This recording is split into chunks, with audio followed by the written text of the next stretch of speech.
Egypt کی ایک site پر archaeologist کو 100 سے بھی زائد عجیب و غریب ایسی ممیز ملیں جو کہ انسانوں کی نہیں بلکہ کروکوڈائلز کی تھیں۔ ان کروکوڈائل ممیز کے کفن پر کچھ ایسا لکھا ہوا تھا جس کو پڑھنے اور سمجھنے کے بعد ایکسپرٹ حیران و پریشان رہ گئے۔ اباؤٹ ورڈ کی دنیا میں آپ سب کو خوش آمدید کہتی ہوں۔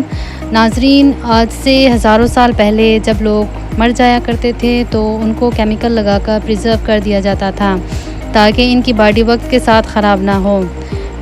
پریزرو کرنے کے بعد ممی کو اس کے لیول یا اس کے عہدے کے حساب سے ڈیکوریٹ بھی کیا جاتا تھا اور پھر اسے زمین کے اندر یا پھر کسی ٹوم کے اندر دفن کر دیا جاتا تھا۔ ویسے تو ایجپٹ سے آرکیولوجسٹ کو کئی ممیز مل چکی ہیں، لیکن آج جن 7 ممیز کے بارے میں آپ جانیں گے یہ وہ ممیز ہیں کہ جن کو جب دیکھا گیا تو ایکسپرٹ اور آرکیولوجسٹ کے لیے یقین کرنا بہت ہی مشکل ہو گیا تھا۔ تو آئیے شروع کرتے ہیں۔ نمبر 1، لیڈی رائے۔ اینشینٹ ایجپٹ کی سب سے پرانی ممیز میں سے ایک ایسی عورت کی ممی بھی پائی جاتی ہے جس کو آج لیڈی رائے بھی کہا جاتا ہے۔ آج سے قریب 140 سال پہلے ایجپٹ کے ایک علاقے تھیبن ٹوم کے ایریا سے یہ ممی ملی تھی جس نے آرکیولوجسٹ کو حیرت میں ڈال دیا تھا۔ تحقیق سے معلوم پڑا کہ 3550 سال پہلے لیڈی رائے قریب 35 سال کی عمر میں مری تھی، اور ظاہر ہے کہ معلوم ہوتا ہے کہ یہ کسی اینشینٹ کوئین کی نرس یا پھر میڈ ہوا کرتی تھی۔ لیکن جس چیز نے آرکیولوجسٹ کو چونکا رکھا تھا وہ تھے لیڈی رائے کے بال۔ ہزاروں سال گزرنے کے باوجود لیڈی رائے کے بال ابھی تک اچھی طرح پرزرو تھے، یہاں تک کہ اس کے بالوں کے کچھ حصے ایسے بھی تھے جن کو دیکھ کر لگتا تھا کہ یہ صرف چند مہینوں پہلے ہی نکلے ہوں۔ اس قدیم دور میں لیڈی رائے کو جس ہیئر سٹائل کے ساتھ پرزرو کیا گیا تھا وہ ہیئر سٹائل بھی آج ایسے ہی سجا ہوا ہے۔ Number 2، Ramses the second.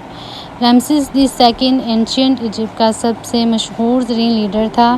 دوسرے ایجپٹ کے بادشاہوں کے مقابلے رامسیس 2 نے بہت لمبے عرصے تک اپنی بادشاہت کی گدی سنبھالی رکھی، اور جب یہ مرا تب اس کی ایج 90 سال تھی۔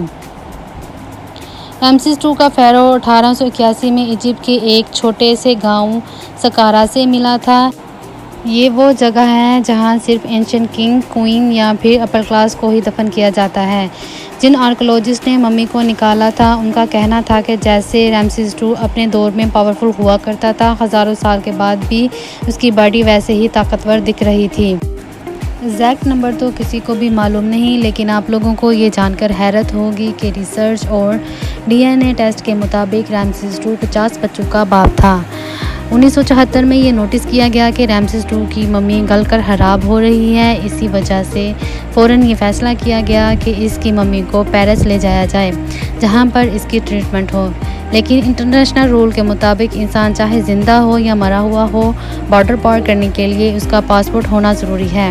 اسی وجہ سے ایجپٹ نے رامسیس 2 کا پاسپورٹ ایشو کیا جس پر اسے کنگ کا درجہ دیا گیا۔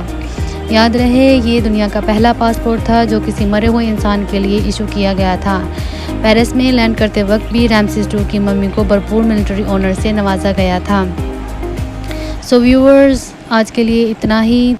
امید کرتی ہوں آپ کو میری یہ ویڈیو ضرور پسند آئے گی۔ انشاءاللہ پھر ملتے ہیں اسی ویڈیو کے نیکسٹ پارٹ کے ساتھ۔ اللہ حافظ۔